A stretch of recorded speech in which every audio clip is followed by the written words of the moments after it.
Nos dias de Noé, havia sinais de decadência, mas a terra ainda era rica e formosa graças à providência divina. As colinas eram coroadas de majestosas árvores e sustentavam ramos carregados de frutas. As planícies vastas, semelhantes a jardins, exalavam a fragrância de milhares de flores. Os frutos da terra eram de grande variedade, quase sem limites. As árvores sobrepujavam em tamanho, beleza e proporção a qualquer uma que hoje exista. Sua madeira era fina e nobre, muito parecida com a pedra e quase tão durável como esta. O ouro, a prata e pedras preciosas existiam em abundância. A raça humana ainda conservava muito de seu vigor inicial. Apenas poucas gerações se passaram desde que Adão tivera acesso à árvore da vida. A existência do homem ainda se media por séculos.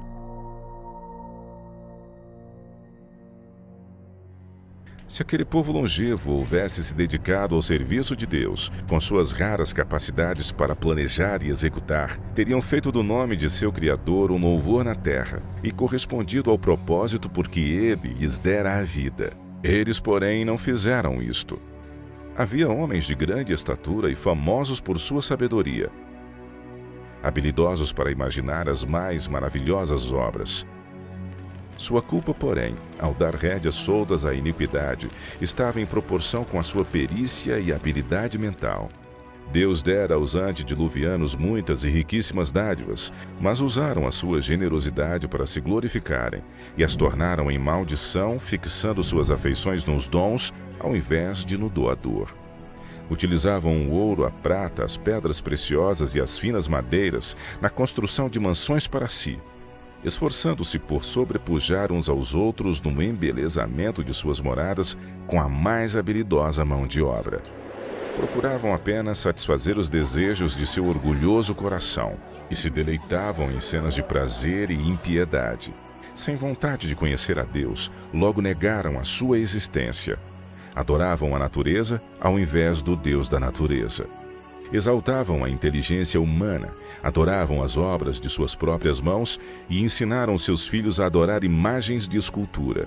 Construíram altares para seus ídolos à sombra das majestosas árvores. Bosques extensos que conservavam a folhagem durante todo o ano eram dedicados ao culto de falsos deuses.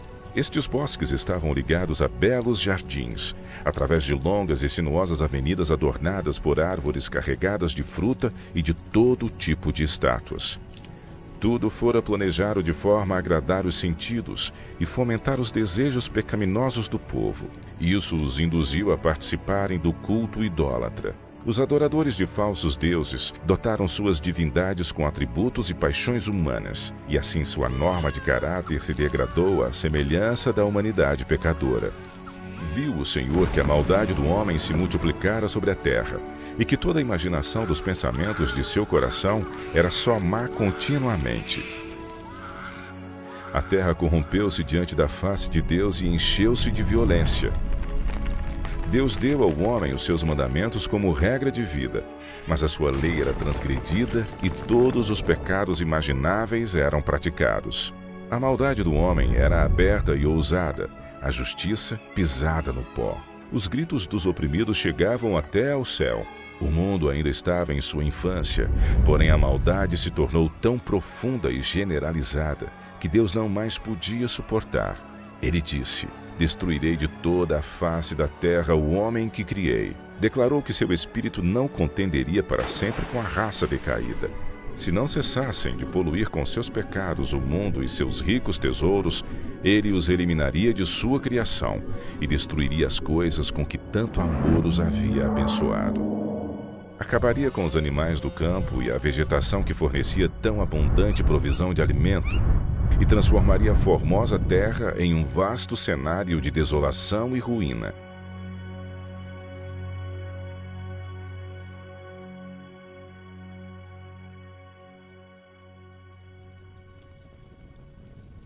"120 anos antes do dilúvio, o Senhor declarou seu propósito a Noé por meio de um santo anjo e ordenou-lhe construir uma arca.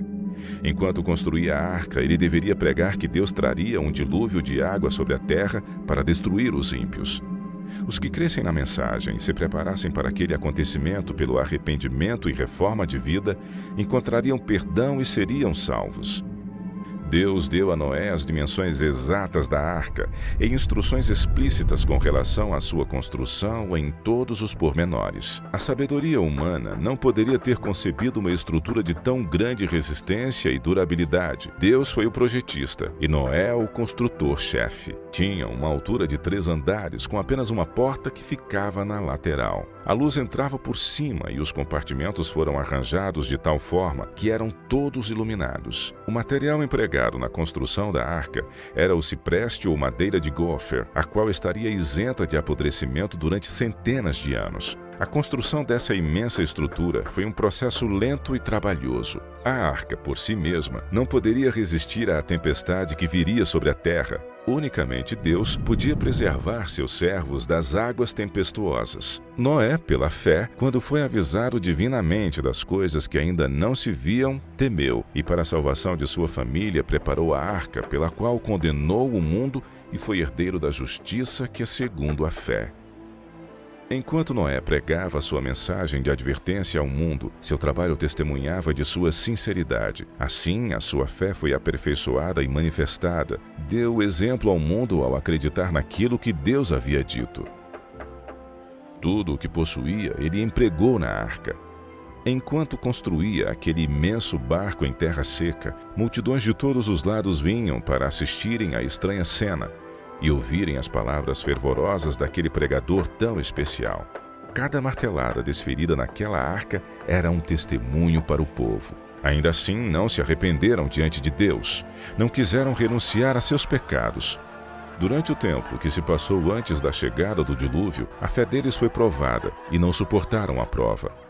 Vencidos pela incredulidade da maioria, voltaram-se aos seus companheiros anteriores, rejeitando a solene mensagem. Alguns ficaram profundamente convencidos e teriam atendido às palavras de aviso, mas tantos eram os que zombavam e ridicularizavam que acabaram participando do mesmo espírito. Nem todos os homens daquela geração eram idólatras no sentido mais amplo do termo. Muitos professavam adorar a Deus. Diziam que seus ídolos eram representações da divindade e que por meio deles o povo poderia obter uma concepção mais clara do ser divino. Esforçando-se para representarem a Deus por meio de objetos materiais, cegaram a mente ao poder e majestade do Criador. Deixaram de ver a santidade de seu caráter ou da natureza sagrada e imutável dos seus mandamentos. À medida que o pecado se generalizava, este parecia cada vez menos grave. E finalmente declararam que a lei divina não estava mais em vigor, que era contrário ao caráter de Deus castigar a transgressão e acabaram negando que os seus juízos cairiam sobre a terra.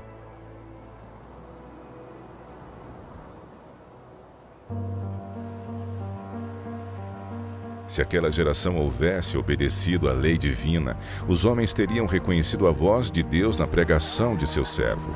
Mas ao rejeitarem a luz, suas mentes tornaram-se tão cegas que realmente acreditavam que a mensagem de Noé era um delírio. As multidões de maiorias não estavam do lado da justiça. O mundo voltou-se contra a justiça e a lei de Deus. Noé foi considerado um fanático. O mundo ria-se da loucura daquele homem iludido. E ao invés de humilharem seus corações diante de Deus, insistiram em sua desobediência e maldade como se Deus não tivesse falado através de seu servo. Noé permaneceu firme como uma rocha em meio à tempestade. Rodeado pelo desdém e ridicularização popular, ele se distinguiu por sua santa integridade e fidelidade inquebrantável. Suas palavras eram acompanhadas de poder. Seu relacionamento com Deus lhe dava força do poder infinito. Durante 120 anos, sua voz anunciou aos ouvidos daquela geração acontecimentos que, segundo a sabedoria humana, estavam fora de cogitação. O mundo antes do dilúvio argumentava que as leis da natureza haviam permanecido inalteradas por séculos. As estações haviam sucedido umas às outras. Até ali, nunca havia chovido. A terra era regada por uma neblina ou orvalho, mas devido à sua obstinada resistência às reprovações da consciência, aquela geração encheu a medida de sua iniquidade e se tornou madura para a destruição. Seu tempo de graça estava prestes a terminar. Noé havia seguido fielmente as instruções que havia recebido de Deus. A arca havia sido concluída exatamente como Deus determinara. Havia provisão de alimentos para homens e animais. E agora o servo de Deus fez o seu último e solene apelo ao povo. Em um angustiante apelo que as palavras não podem descrever, Noé suplicou que buscassem refúgio enquanto ainda podiam achar.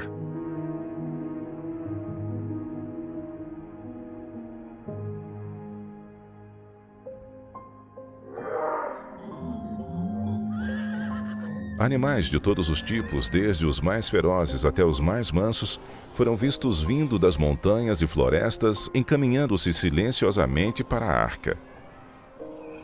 Ouviu-se então um ruído como um forte vento, e eis que surgiram aves de todos os lados e em tal quantidade, que chegaram a escurecer os céus e em perfeita ordem entraram na arca. Ao contrário daqueles animais, os homens não obedeceram a Deus. Guiados por anjos de 2 em 2, entraram na arca macho e fêmea, assim como Deus ordenara. Os animais limpos de 7 em 7, o mundo contemplava maravilhado. Alguns tiveram medo e chamaram seus filósofos para explicarem aquele estranho fenômeno. Ainda assim foi em vão, pois era um fenômeno que não podiam compreender. Deus ordenou a Noé: entra tu e toda a tua casa na arca, porque te achei justo diante de mim e desta geração.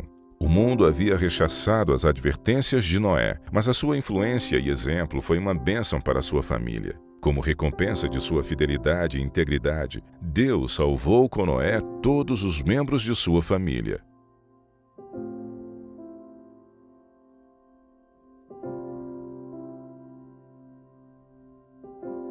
O clamor da misericórdia havia acabado para aquela raça culpada. Os animais do campo e as aves do céu haviam entrado em seu refúgio. Noé e sua família estavam dentro da arca. Depois o Senhor fechou a porta.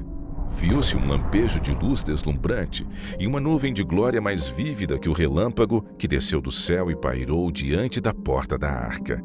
A porta maciça, que não poderia ser fechada pelos que estavam dentro, foi lentamente fechada por mãos invisíveis. Noé ficou do lado de dentro, enquanto aqueles que rejeitaram a misericórdia de Deus do lado de fora. O selo de Deus havia sido posto na porta.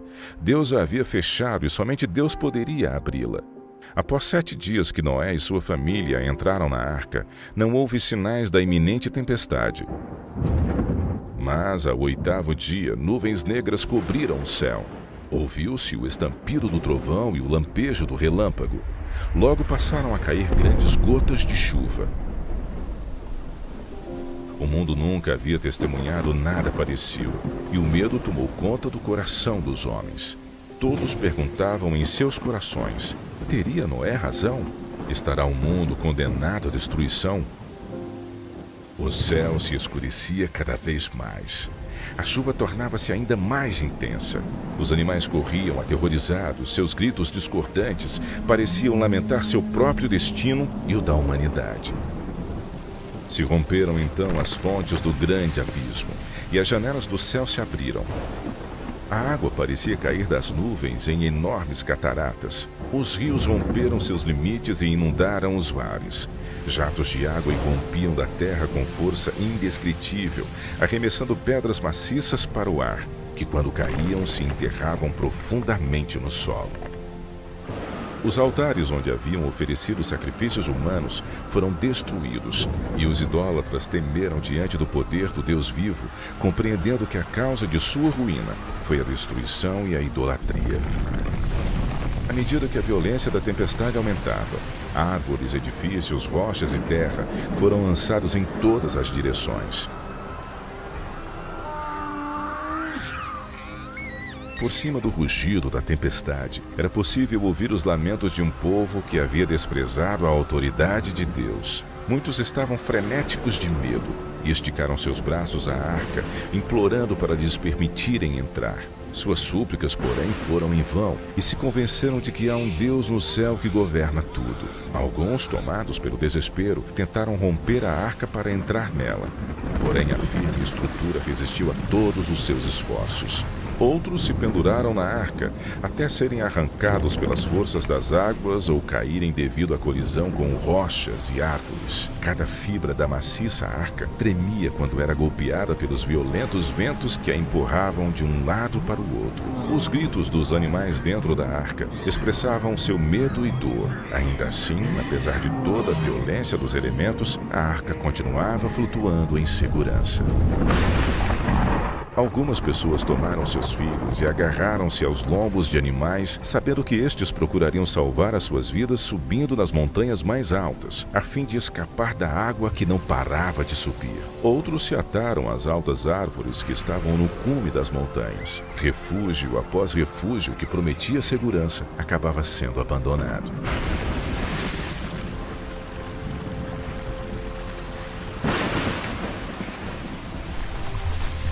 À medida que as águas subiam mais e mais, as pessoas fugiam para as elevadas montanhas em busca de refúgio. Em muitos lugares, homens e animais disputavam o mesmo espaço, mas todos eram varridos pela fúria das águas. A partir dos picos mais altos, os homens contemplavam um enorme oceano sem praias.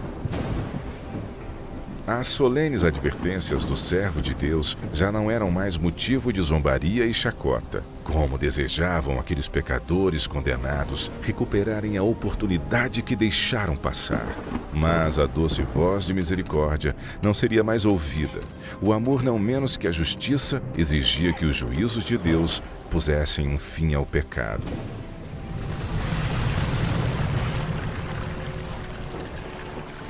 As águas vingadoras varreram o último refúgio. Aqueles que desprezaram a Deus morreram naquelas águas escuras. Pela palavra de Deus, aquele mundo pereceu coberto com as águas do dilúvio. Mas os céus e a terra, que agora existem, estão reservados pela mesma palavra para o fogo até o dia do juízo e da perdição dos homens ímpios. Outra tempestade está por vir, e pecado e pecadores serão destruídos.